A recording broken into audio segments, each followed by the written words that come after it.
여러분 안녕하세요. 송영선입니다. 추풍 낙엽처럼 떨어지고 있는 지지율에 대해서 민주당 이재명 대표가 지금 아주 조급해지고 있습니다.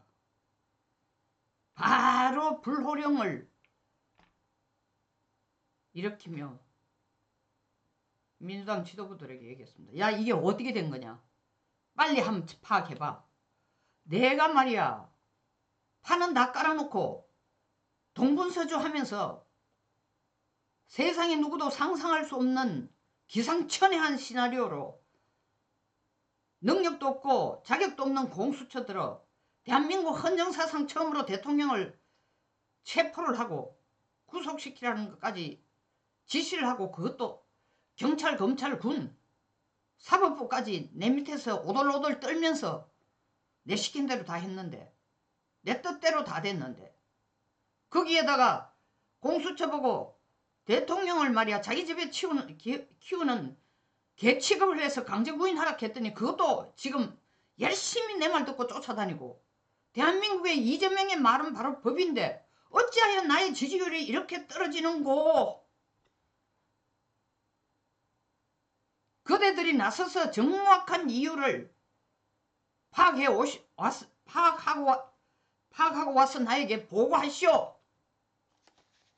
파악했어요. 그리고 보고도 했습니다. 한 보고는 너무 노여워하지 마십시오. 이 대표님, 뭐 숫자상으로 우리가 한 10% 지고 있는 것 같지만 그 별거 아닙니다. 과표집 때문이에요. 보통 여론조사 한 1000명 정도 하는데 그 1000명 중에서 평상시에 민주당 쪽에서 주관하거나 아니면 민주당 성향인 여론조사 기관에서 여론조사를 하면 보수들이 답을 잘 안 하는데, 요새는 극우 보수 내지 극우 우파들이 여론조사에 아주 적극적으로 답을 합니다. 그러다 보니까 1000명의 표본 중에서, 여론조사 표본 중에서 한 100샘플 정도가 정답한 것 같습니다. 그 100이라면 적은 숫자가 아닙니다. 한 10% 정도 해당되는데 그것 때문에 그렇습니다. 걱정하지 마십시오. 조국 혁신당이 어디 갑니까? 그것도 12명 아닙니까? 막상 진짜로 그들까지 개혁신당, 조국 혁신당, 야당 다 합친다면, 똘똘 뭉친다면 이 10%는 아무것도 아닙니다. 그러니까 너무 노여워하지 마세요.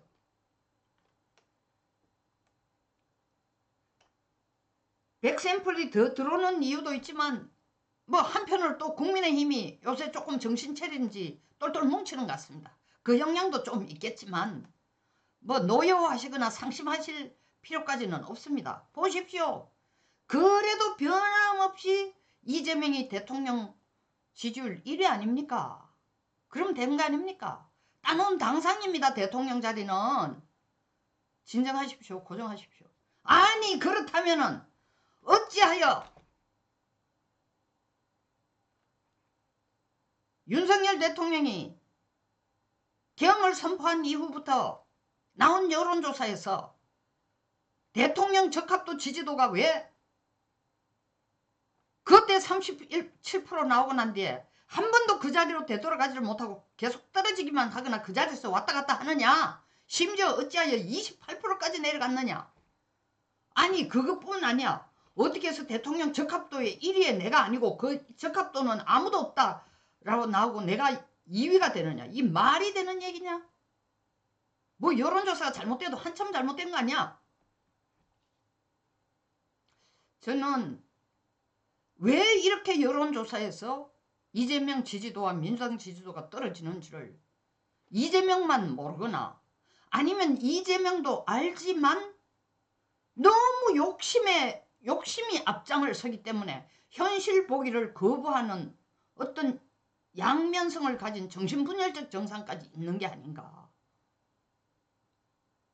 모르거나 현실을 모르거나 어떻게 돌아가는지 모르거나 아니면 알면서도 애써 현실을 부정하고 싶은, 욕심 때문에 부정하고 싶은 그 마음이 있어서가 아닌가, 이렇게 생각이 됩니다. 자, 그러니까 야 그럼 이거 어떻게 여론조사를 올리는 거야? 끌어올릴 수 있어.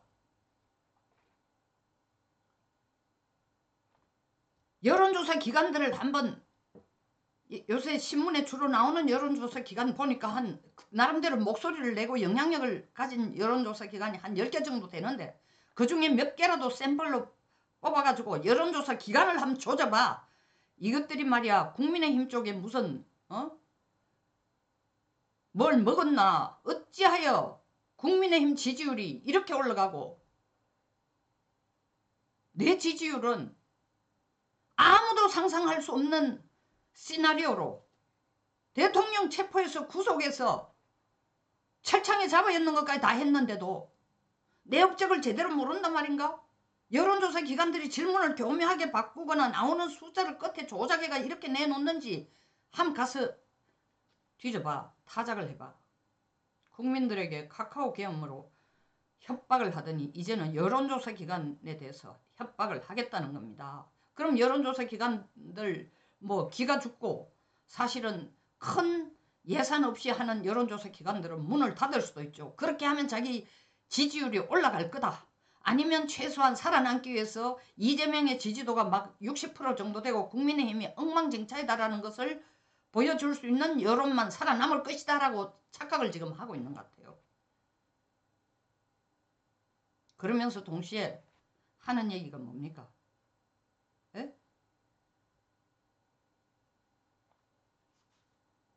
대표님 지지율이 떨어지는 거는 이 대표님이 단호한 메시지를 안 내놓고 좀 소프트하니까 지지층 결집이 많이 약해진 상태 같은데 내일 신년 기자회견을 통해서 다른 대선 주자보다 더 준비된 후보라는 모습을 확실하게 보여만 드리면 그 10% 좀 치고 올라가는 건 걱정하실 필요 없습니다. 뭐 30%에 있다고 너무 걱정하시는데 여당 저렇게 잘 나간다 하는데도 김문수 1위라는데 12%밖에 안 되지 않습니까? 거기 비하면 이 대표님 지지율은 3배가 넘습니다. 고정하십시오. 안심하십시오. 이렇게 또 김밥을 말아주는 간신들이 또 있습니다. 그러면서 내일 신년 기자회견을 통해 전국 수습과 경제, 민생 경제를 해결하는 방안에 초점을 맞추시면 됩니다. 지가 뭐 대통령이야? 이미 대통령 행세하려고 뭐 은행장 6개 은행장들을 모아놔놓고 어쩌고 저쩌고 소집시키고 난리를 치는 것뿐만 아니라 가관입니다. 신년 기자회견에서 전국 수습, 전국을 누가 엉망으로 만드는데 그리고 민생 경제 문제에 초점을 맞춰 25만원짜리 쿠폰 주면 나라 예산이 또 한 20조 이상 공중분해되는데 문재인 때 뭐라 그랬어요? 그 돈 주면은 경제가 살아난다고 마중물 역할을 한다고 마중물 그때 돈 줘가지고 코로나 때 돈 줘가지고 마중물 역할을 하면 지금 경제가 엄청나게 부흥이 돼 있어야지. 물가 더 오르고 나라 빚은 더 커지고 안 거 아닙니까? 파퓰리즘으로 하는데 그 25만원짜리 쿠폰을 최상목 목을 비틀어 가지고 지돈인 것처럼 사실은 국민 세금인데 지돈인 것처럼 베풀면서 생색을 내보겠다. 그런 거 하시면 됩니다. 그러면서 한 얘기가 아 대표님 뭐 별거 있습니까? 쥐 잡는 놈이 최고지. 검은 고양이든 흰 고양이든 무슨 관계 있습니까? 등소평이가 한 것처럼 실사구시 정책을 쓰고 실용주의를 택하시면 됩니다. 무조건 쥐 잡으면 됩니다. 그러니까 윤석열 대통령이 대통령 되자마자 다시 콤마 대한민국이라는 것을 국정 운영 철학으로 내것이었는데 방향으로 내건데 뭐 가져와가 써면 됩니다. 우리도. 거기 무슨 지적 소유권이 있습니까? 우리도 똑같이 다시 대한민국으로 씁시다. 그 대신에 윤석열보다 더 크게 한다는 의미에서 다시 콤마 하지 말고 다시 대자를 한글로 다시 한민국보다도 10배로 더 큰 크다는 대자를 내가 다시 대한민국으로 써붙입시다.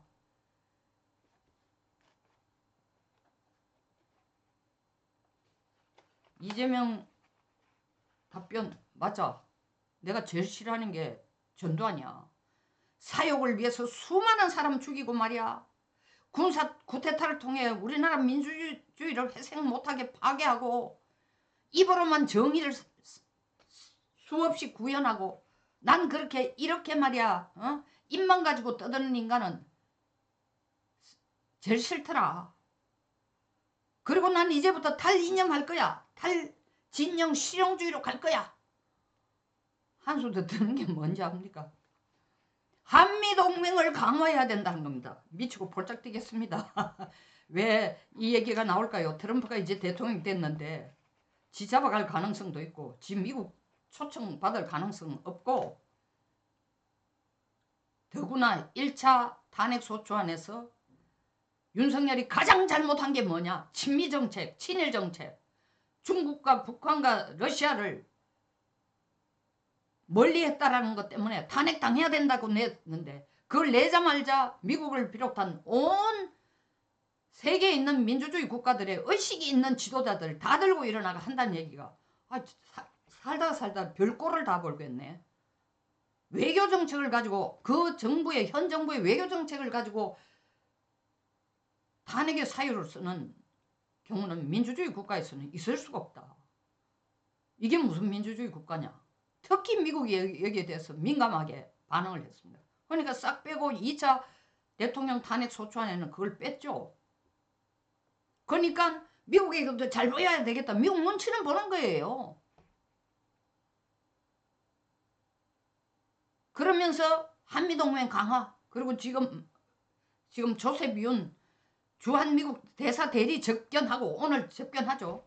한미동맹을 좀 자락을 끄고 트럼프 행정부 출범 이후에 통상 의제도 한국이 거기에 다 마차가 대응할 거죠. 대통령이에요. 대통령. 이런 행세를 하고 있는 거예요. 그러면서 정작 자기 자신이 왜 지지율이 떨어지고 왜 국민이 분노하고 왜 민주당에게 돌아서는지를 모른다는 거죠. YTN 인터뷰에서 최수영이라는 분이 이렇게 대답했습니다. 이재명 대표의 말을 들어보니까 앵커가 이런 질문을 했어요. 흥묘백묘 이런 얘기까지 나왔는데 이걸까 중도층을 잡을 수 있겠습니까? 이 전략이 먹히든다고 생각하십니까? 하니까 최수영 씨가 답하기를 이재명 대표의 말을 쭉 들어보니까 이재명 대표만 모르고 있는 것 같아요. 이재명 대표의 진짜 위기는 요게 이제 제가 코테이션 해가 쓸 겁니다. 사법 리스크가 아니라 신뢰 리스크예요. 국민들이 지금은 이재명이 팥으로 매주를 쓰는 게 아니라 콩으로 매주를 쓴다 해도 안 믿는다는 거예요. 이재명 입에서 나오는 말은 모든 것이 다 거짓말이다. 절대로 믿을 수 없다라고 국민들이 생각하게 됐다는 거야. 만약에 대통령이 계엄 선포를 해가지고 계엄 선포를 한 배경이 이런 이유 때문이라고 밝히지 않았다면은 사람들은 이재명이가 이렇게 엄청난 거짓말인지를 거짓말쟁이인 줄을 제대로 몰랐을 거라는 거죠. 그러면서 뒤에 하는 얘기가 메신저가 위기에 처해 있는데 메시지 질이 무슨 의미가 있겠습니까? 다시 말하면 거짓말을 쏟아내는 이 메신저 자체가 아무리 그 거짓말을 미사역으로 밖으로 내놓는다 손치더라도 사람들은 그 메신저가 정신이 온전치 않다. 그리고 인간으로서 해서는 안 될 짓을 하고 있다는 걸 눈으로 지금 보고 있기 때문에 정말 이재명은 지가 자기 앞에 놓인 게 가장 큰 게 대통령 되는 길에 놓인 가장 큰 장애가 이제 윤석열까지도 감옥에 이어놨으니까 이제 리스크는 다 없어지고 딱 하나 남았는 게 사법 리스크 뿌이라고 생각하지만 국민들 눈에는 그게 아니라는 거지. 신뢰 리스크. 못 믿겠다 당신은. 윤석열이 죽고 살고는 두 번째 문제다. 당신의 말 자체는 이제 절대로 믿을 수 없다. 국민들이 분노를 일으키는 것은 윤석열이 잘하기 때문에 탄핵 찬성 73%에서 탄핵 찬성이 46%로 내려가고 탄핵 기각이 탄핵 반대가 드디어 48%가 된 겁니다. 어마어마하게 대통령이 특별히 더 잘하는 것도 없어. 그 등에 아무것도 안 하고 어정쩡한 국민의힘 어부지리로 지금 국민의힘이 민주당만큼 지지율을 국민들로부터 얻고 있습니다. 물론 김어준의 여론의 꽃에서는 아직도 국민의힘이 민주당에 비해서 한 5, 6% 차이 납니다. 못 따라가지만 그건 워낙 표본 자체가 그거야말로 민주당 맹신자들로 된 과표집 가능성이 있기 때문에 그렇다 손치더라도 전체 흐름은 분명히 윤석열 대통령이 지금 이기고 있는 겁니다. 그 이기는 이유는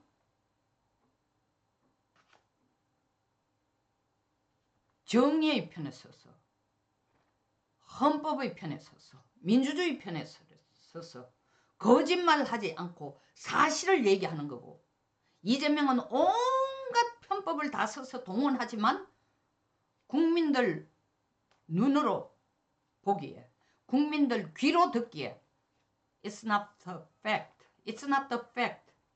사실이 아니야. He's a liar. Pathetic liar. Pathetic lie라는 건 이 소위 말하는 정신분석학자들이 쓰는 용어입니다. 불쌍할 정도로 연민을 불어일으키게 하는 거짓말쟁이라는 뜻인데 불치의 거짓말쟁이라는 거죠. 정말 몰라서가 아니라 이재명의 조바심 때문에 지지율은 떨어지고 신뢰도도 어마어마한 리스크를 겪고 있는 것입니다.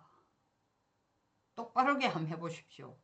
과표집 아니라 과표집 할배라도 보수의 과표집 할배라도 민주당은 옛날 지지율로 돌아갈 수 있을 거예요. 뭐 그걸 저는 절대로 원하는 건 아니지만 혹시나 이재명이 그것조차도 모를까 싶어가 한마디 보태드리는 겁니다. 송영선 TV였습니다. 끝까지 시청해 주셔서 감사합니다.